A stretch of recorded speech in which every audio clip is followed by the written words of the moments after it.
শুধু টাকা রোজগারের ফিকির। দেশে থাইকা পারো, নইলে বিদেশ গিয়া পারো, কোনো না কোনোভাবে পয়সা রোজগার করো। টাকা রোজগার করলে মা বাপ খুশি, টাকা রোজগার না করলে না অখুশি। খালাস। এরপরে ইমান আছে কিনা, ইসলাম আছে কিনা, নামাজ আছে কিনা, কোরআন আছে কিনা, আল্লাহ চিনি কিনা, হালাল হারাম কিনা, জায়েজ না জায়েজ না, এত কিছু আমার দরকার। ফুতেরে জিগায়ও না যে ফুত কামাই যে করতেছ কি হালাল কামাই করো না হারাম, না এত কিছুর দরকার কি। টাকা দিতেছে, খাইতেছে, ঘুমাইতেছে, বিল্ডিং করতে আসে, জমি কিনতে আসে, আপেল মালটা খাইতেছে। এক ছেলে আমারে নিজে বলছে, আমি সবার ব্যাপারে বলি না, এক ছেলে আমারে নিজে বলছে, হুজুর আমি একটা দেশের নাম বলছে, যেই দেশে আমার কর্মটা ছিল, চলে আসছে ওই দেশ থেকে। আমার বলছে, হুজুর আমার কর্মটা হলো এই, মদের বার, মদের হোটেলে নারী পুরুষ উলঙ্গ জিনা ব্যভিচার করে, আমার দায়িত্ব শুধু পাশে দাঁড়িয়ে মদের বোতল নিয়ে দাঁড়ায় থাকা, যতবার তারা চায় অতবার তাদেরকে মদ গ্লাসে ঢেলে দেওয়া, তাদের হাতে তুলে দেওয়া। এর বিনিময়ে আমার মাসে বেতন 2 লাখ টাকা। মুসলমান, মুসলমান, মুসলমানের সন্তান, বাংলাদেশের সন্তান। তো এই টাকা যখন বাবা খাচ্ছেন, বিল্ডিং করতেছে, কোনো টেনশন নাই। আমি আবারও বলছি, আমি সবার জন্য বলি না, আমি তো নাম ঠিকানা বলি না। হে আত্মীয়তার আইয়ুহাল কাত, আত্মীয়তার সম্পর্ক ছিন্নকারী ব্যক্তি, আসো। এই জন্য ভাইয়ের সাথে যুদ্ধ করছো, বোনের সম্পদ নষ্ট করছো, চাচারে সম্পত্তি দাও নাই, এই জন্য, এই দুনিয়ার জন্য নাও, এখন না, এখন যা লাগে নাও। এইভাবে প্রত্যেক নাফরমান পাপীকে, হে হারামখোর সুদ করে দিগা, এখানে টাকা যা লাগে নে, নে বাটপার, এখান থেকে টাকা নে, কি পরিমাণ টাকা দরকার ছিল তোর, নে। এইভাবে রাসূলুল্লাহ সাল্লাল্লাহু আলাইহি সাল্লাম বলেন, দুনিয়ার এই সম্পদগুলো কথা বলবে আর ডাকবে, ডাকলে মানুষ, আচ্ছা এটা তখন কেরম লিখবো, কথা বুঝেন নাই, এটি যখন কথা বলবে, ডাকাডাকি করবে, মানুষ কি বলবে? লোকেরা তো সবাই দাঁড়াইছে, মানুষও তো দাঁড়াইছে, তারারই তো ডাকতেছে, তো তারা কি বলবে? ওয়াকালাল ইনসানু মা লাহা, আল্লাহ নিজেই বলতেছে, লোকেরা তখন মানুষগুলো বলবে মা লাহা, এটা কি হলো, আরে এটা কি কারবার, এগুলো কথা বলে কেমনে, এগুলো কি কয়, এরা আমার চিনলো কেমনে, আমি যে সিটার, আমি বাটফারে চিন্তা লাগলো, ইন্নারিল্লাহ, একেবারে পুরা ধরা, অনবিচার আচার কিছুই শুরু হয়েছে না, এখনই বেজ্জুতি, বাকিটা তো অবস্থা খারাপ। মানে অর্থাৎ মানুষগুলো অবাক হয়ে বলবে মা লাহা, কি হলো জমিনে, কি হলো এগুলোর, এরা এমন করছে কেন, এরা কথা বলছে কেন? আল্লাহ বলেন, ইয়াউমাইদিন তুহাদ্দিসু আখবারাহা, আল্লাহ তাআলা বলেন, বান্দা হে কি দেখছো হবে, এই মাত্র দেখলা স্বর্ণ রূপ্য টাকা পয়সা কথা বলে, এখনো না দেখবা আসল খেলাটা।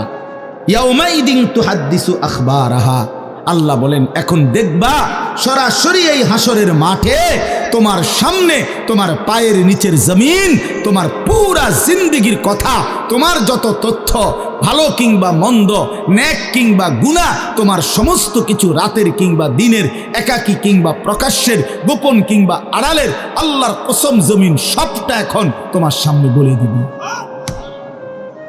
ইয়াউমাইদিন তুহাদ্দিসু আখবারাহা,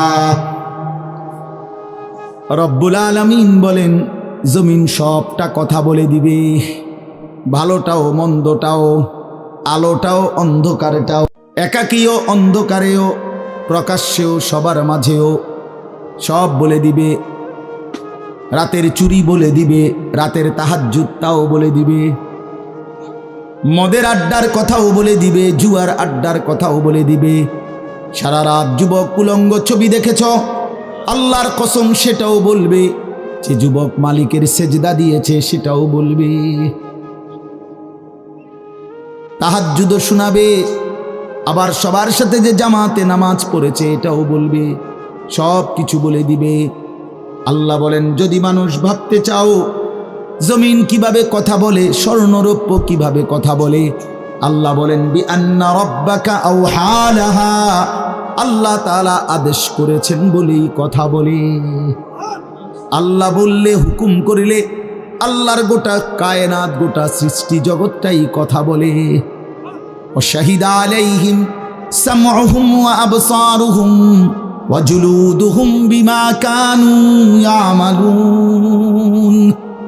আল্লাহ বলে, হাসরের ময়দানে বান্দা, তোমার কান, তোমার চোখ, তোমার সারা দেহের চামড়া, জুলুদুহুম, তোমার সারা দেহের চামড়া হাসরের ময়দানে তোমার পুরা জিন্দেগির কর্মকাণ্ড বলে দিবে। চামড়াগুলো বলবে, চামড়া, মানুষের শাহওয়াত চামড়াতে। এই জন্য সমস্ত যৌনতার ঘটনা, অসভ্যতার ঘটনা শরীরের চামড়া বলে দিবে। মানুষের শাহওয়াত চামড়া। কথা বুঝছেন কিনা? হ্যাঁ, চর্মে, চামড়ার মধ্যে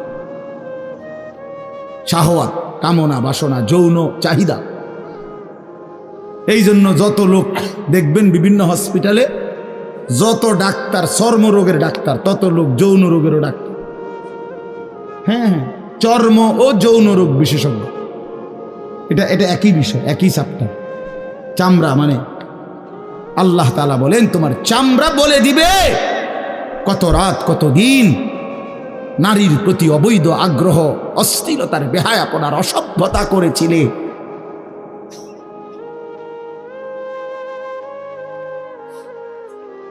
হায় হায়।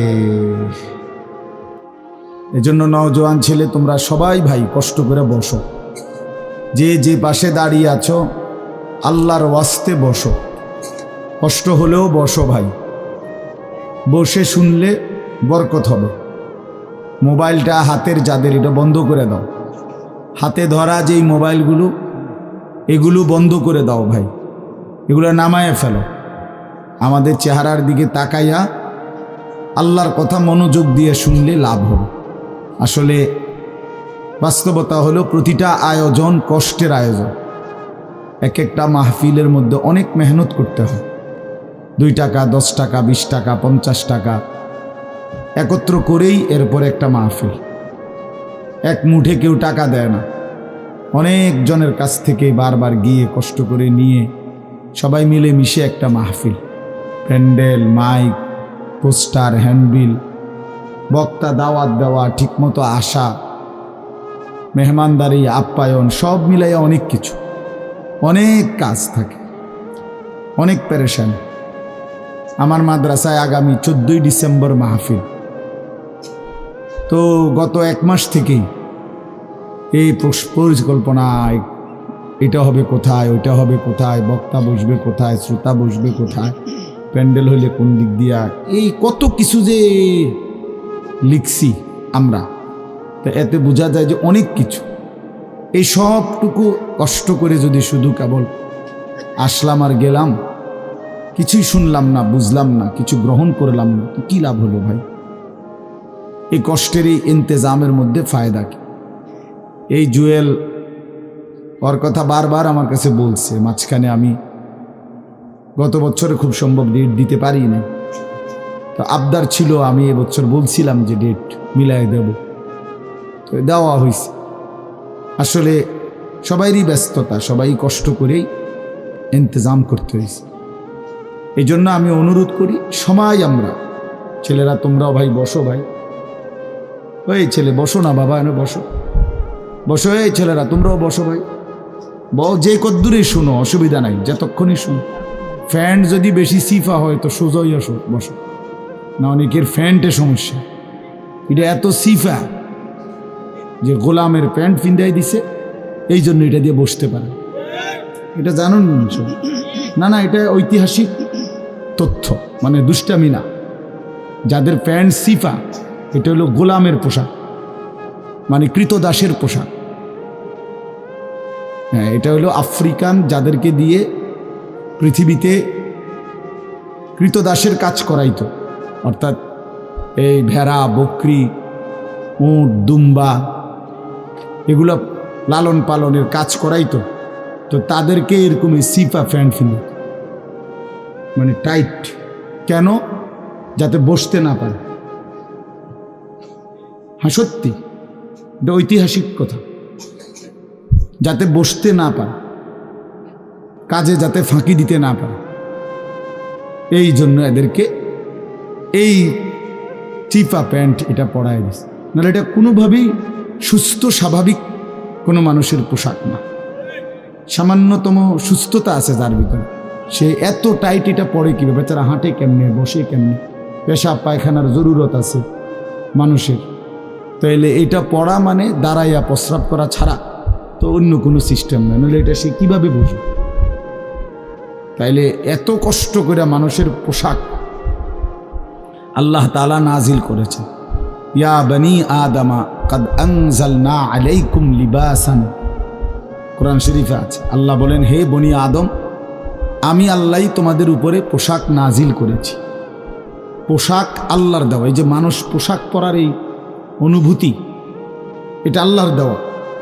আদম আলাইহিস সালামকে আল্লাহ তাআলা সৃষ্টি করে পোশাক ছাড়া পেশ করে নাই ফেরেশতাদের সামনে। কি মনে হয় আপনার? খোলামেলা, বুঝছেন না কথাটা? তো ওনার গায়ে কি ছিল? পোশাক ছিল। তো আল্লাহ তাআলা যখন থেকে আদমকে সৃষ্টি করলেন, তখন থেকে আদমের গায়ে পোশাকও দিল। সেই থেকেই পোশাক। ইউয়ারি সাওআতিকুম ওয়ারিশা, এটা স্পষ্ট। আল্লাহ বলছে দুইটা উদ্দেশ্যে পোশাক দিলাম। এক, এটা তোমাদের লজ্জা ঢেকে দিবে, আর ওয়ারিশা, এটা তোমাদের সৌন্দর্যের উপকরণ হবে। তাহলে এটার মধ্যে একটা আর্ট আছে, সৌন্দর্য আছে, এটা লজ্জা ঢাকবে। এখন যদি লজ্জাই না ঢাকে, এটা যদি সতরই না ঢাকে, তো এটা হলো কি? আল্লামা তকি উসমানী দামাত বারাকাতুহুমুল আলিয়া হজরত বলছেন যে কোনো মানুষের, পুরুষের সতর কোমর থেকে নিয়ে, নাভি থেকে নিয়ে হাঁটু, এটুকু জায়গা এভাবে ঢাকতে হবে। একে তো মোটা হইতে হবে কাপড়, যাতে করে পাতলার কারণে চামড়া দেখা না যায়। আরেকটা হলো এতটুকু ঢিলে ঢালা হইতে হবে, যাতে করে এতটা টাইট হইয়া না লাগে, যেন অঙ্গ প্রত্যঙ্গ, রান, পিছনের অংশ কার কেমন এটা বোঝা না যায়, স্বাভাবিক যেন ঢিলে ঢালা হয়। নাই তো এটা কি হয় না, পোশাক হয় না। একবারে শরীর সাইজ কাইটা কাইটা বানানো, এটা কোনোভাবেই সৌন্দর্য না। তো এই জন্য এটা একটা গুরুত্বপূর্ণ বিষয়। এটা বলে অনেক সময় অনেকেরই দেখি, এই বেচারা আমাদের সাথেও কোনো সময় দেখা করতে আসলে মাদ্রাসায়, মনে করেন মাহফিলের দাওয়াত দিতে আসছে অথবা এমনি দেখা করতে, তো আমাদের তো নিচে বসতে হয়, চেয়ার টেবিল নাই। তো এই নিচে বসতে কইলে আর বইতারান, এটারে টানতে টানতে ফ্যান যান শেষ। বেচারা নিজেও কষ্টে পেরেশানিতে পড়ে, আমরাও পেরেশানিতে পড়ি। এই জন্য স্বাভাবিক ঢিলে ঢালা পোশাক পরা উচিত, একটু যেন করে চলতে ফিরতে আরাম হয়। ভাই তোমরা বসতে না, তোরা এখান থেকে চলে যাও বেটা, অপদার্থ কোথাকার, যাও এখান থেকে বেটা, হ্যাঁ যাও। তোমার মতো দু চারজন শ্রোতা না হলে কি ফালতু কোথাকার। এতবার বললাম, এটা বসতে ক্ষতি কি? আল্লাহর কথা বসে শুনতে হয়। এটা এতবার একটা কথা বলতেছি, এটা যদি গুরুত্ব না হয় তো এটা কি হলো আমার বলেন? আল্লাহর কথা বসে শুনতে হয়, এটা তো একটা সার্কাস না। কি বলেন, এটা কি একটা সার্কাস? তাইলে কোরআন শরীফে আছে এটা। মুসা আলাইহিস সালামকে আল্লাহ তাআলা তুর পাহাড়ে জুতা খুলতে বললেন কেন? জুতা খুলে বসবার জন্য। আল্লাহর কথা বসে শুনতে হয়, জুতা খুলে শুনতে হয়, তাইলে নিজের মধ্যে পরিবর্তন আসে। আদব ছাড়া ইলম হয় না। কোরআন সুন্নাহর যে জ্ঞান, এই জ্ঞানের জন্য আদব জরুরি, অন্য পড়ার জন্য এটা এতটা জরুরি। বাংলা, অঙ্ক, ইংরেজি, পদার্থ, জীববিজ্ঞান পড়ার জন্য পেশাব করে ফানি লন লাগে না, বুঝেন না? দাঁড়াইয়া বসুক, বসে পড়ুক, বসে পেশাব করুক, এতে কোনো অসুবিধা নেই। কিন্তু আল্লাহর কোরআন পড়বার জন্য, রাসূলুল্লাহ সাল্লাল্লাহু আলাইহি সাল্লামের সুন্নাহ পড়বার জন্য প্রস্রাব করে ঢিলা নিতে হয়, টয়লেট পেপার ব্যবহার করতে হয়, পানি ব্যবহার করতে হয়, পবিত্র হইতে হয়। হ্যাঁ আসো, আব্দুর রহমান তুমি এনে আও। না না না, এখানে আসো। তো এই জন্য এটা জরুরি বিষয়। আমাদের কোরআন এবং সুন্নার এলেমের জন্য আপনার আদব জরুরি, আখলাক জরুরি, তহারত জরুরি। এই যে এখন এখানে একটা এটা আপনাদের এটা শুধু একটা মহড়া না, বরং এখানেও তো কোরআন সুন্নার এলম বলার জন্যই ওলামায়ে কেরাম আপনাদেরকে বসাইছে, ঠিক না? তো তাইলে আদব জরুরি। মৌলানা ইয়াহিয়া বয়ান করতেছিলেন, হ্যাঁ আল্লাহ তাআলা, আমি যেটুকু আইসা মাত্র শুনলাম, আল্লাহ তাআলা হাসরের ময়দানে এক কদম পাও বাড়াইতে দিবেন, জিন্দিগির প্রতি ইঞ্চির হিসাব হবে।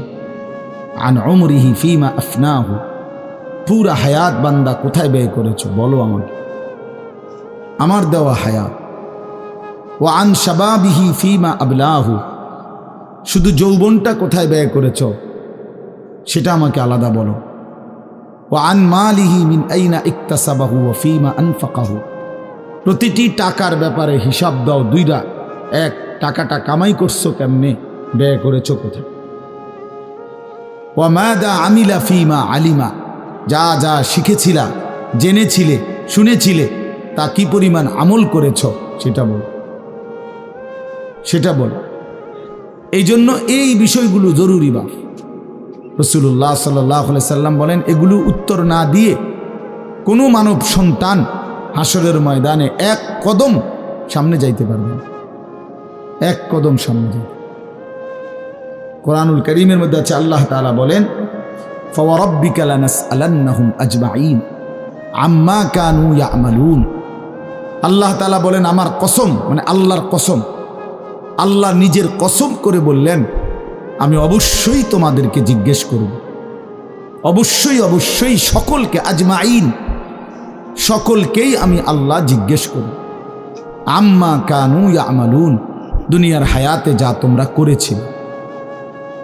এই জন্য আল্লাহ তাআলার আড়াল হওয়ার কোনো সুযোগ নেই, হিসাবের বাইরে আমরা কেউ না।